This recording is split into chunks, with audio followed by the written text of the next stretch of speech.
আসসালামু আলাইকুম। আমরা আসছি একটু অভিযোগের প্রেক্ষিতে। দেখতে পাচ্ছি মিটারটি পুড়ে গেছে।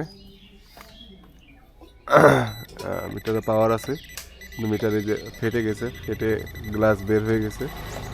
আর হচ্ছে মিটারের এই যে পালস পয়েন্ট অ্যালার্ম যে দুইটা বাতি আছে, দুইটা বাতি নষ্ট হয়ে গেছে এবং এখান দিয়ে ফেটে অনেক অংশ বের হয়ে গেছে। তো আমরা এখন এই মিটারটি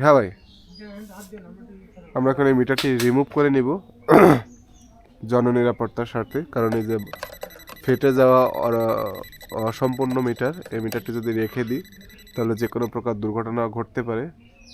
সুতরাং দুর্ঘটনা এড়াতে এবং গ্রাহক জননিরাপত্তার স্বার্থে আমরা এখন পোল থেকে ডিসি করে মিটারটি রিমুভ করে নিব।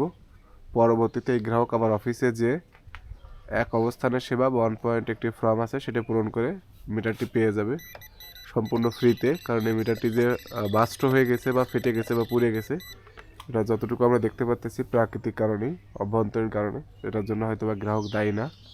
সুতরাং এরকম যাদের মিটার পুড়ে যাবে বা ভেঙে যাবে সে মিটারটা আপনারা সম্পূর্ণ ফ্রিতে পাবেন। হ্যাঁ, খুঁটিতে ডিসকানেক্ট করে দেওয়া লাগবে তো ভাই, কারণ ওটা তো অলরেডি কাজ আছে, তাই না? অর্থাৎ ডিসকানেক্ট করে দেন, আমি মিটার রিমুভ করে ফেলাচ্ছি।